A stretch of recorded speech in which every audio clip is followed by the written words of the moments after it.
వినియోగదారుల ఉద్యమంలో విద్యార్థులు భాగస్వాములు కావాలి.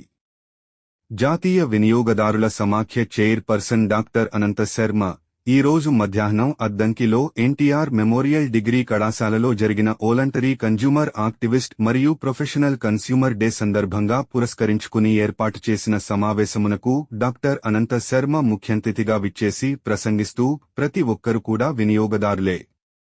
వినియోగదారులకు సేవలందిస్తున్న డాక్టర్లు మరియు లాయర్స్ అందరూ కూడా వాళ్ల యొక్క సేవలను డబ్బులు తీసుకుని అందిస్తున్నందుకు ప్రతి సెప్టెంబర్ 6వ తారీఖు విసిఏ దినముగా జరుపుకుంటున్నామని, వినియోగదారులు వస్తు సేవలలోనూ తూనికలు కొలతలు లోపముల వలన నష్టపోతున్నారని, నష్టపోతున్న వినియోగదారులకు నష్టపరిహారం ఇవ్వటానికి భారత ప్రభుత్వము ప్రతి జిల్లాలోనూ వినియోగదారుల చట్ట ప్రకారము 3 అంచెల న్యాయవ్యవస్థను ఏర్పాటు చేయడం జరిగిందని, ప్రతి జిల్లాలో కూడా వినియోగదారుల కమిషన్లో తమకు జరిగిన అన్యాయమునకు నష్టపరిహారం కొరకు కేసులు వేసి నష్టపరిహారం పొందవచ్చునని అన్నారు. వస్తువు మీద ముద్రించిన సమాచారాన్ని చదువుకుని వస్తువును కొనుగోలు చేయాలని అనంత శర్మ అన్నారు. సమావేశమునకు ఆంధ్రప్రదేశ్ సిసిఐ అధ్యక్షులు ఆదపరెడ్డి గోవిందరావు అధ్యక్షత వహించారు. సమావేశంలో జాతీయ వినియోగదారుల సమాఖ్య ఉపాధ్యక్షులు డాక్టర్ చదలవాడ హరిబాబు ప్రసంగిస్తూ విద్యార్థులు మక్కువగా ఇష్టపడి తినే ఆహార పదార్థముల వలన క్యాన్సర్ మరియు గుండె సంబంధిత వ్యాధులకు గురవుతున్నారని, పానీపూరీలు,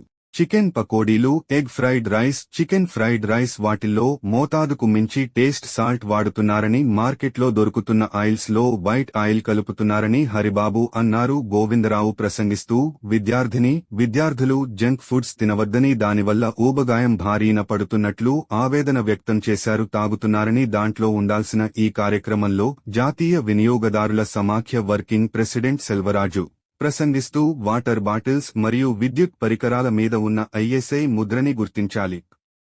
ప్రతి ఒక్క విద్యార్థి తప్పనిసరిగా బిఐఎస్ యాప్ ని డౌన్లోడ్ చేసుకుని మీరు కొన్న వస్తువు మీద ఉన్న ఐఎస్ఐ నంబరు కనుక ఫీడ్ చేసినట్లయితే అది నకిలీదో అసలుదో, దానివల్ల మనకు ఏమన్నా లోపం కనిపిస్తే ఎవరికి ఫిర్యాదు చేయాలి అని కూడా ఆ యాప్ లో ఉంటుందని అన్నారు. ఈ కార్యక్రమంలో కర్తపురి కన్జ్యూమర్స్ కౌన్సిల్ వారిచే రూపొందించిన విసిఏ అండ్ పిసిఏ పోస్టర్ ను డాక్టర్ అనంత శర్మ, ఈ కార్యక్రమంలో లీగల్ మెట్రోలజీ బాపట్ల ఇన్స్పెక్టర్ నాగేశ్వరరావు వారి సిబ్బందితో తూనికలు కొలతలు కాటాలులో వినియోగదారులను వ్యాపారస్తులు ఎలా మోసాలకు గురి చేస్తున్నది వివరించి చూపించారు. ఈ కార్యక్రమంలో కళాశాల ప్రిన్సిపాల్ రత్తయ్య మరియు స్థానిక నాయకులు నాగినేని రామకృష్ణ, బోడపాటి కళ్యాణ్, మద్రాస్ నుంచి విచ్చేసిన డేనియల్, గుంటూరు జిల్లా వినియోగాల ప్రొటెక్షన్ కౌన్సిల్ మెంబర్లు నాగేశ్వరరావు, బేబీ సరోజ, మునిపల్లె కవిత, చేకూరి రాజశేఖర్ పాల్గొని ప్రసంగించారు.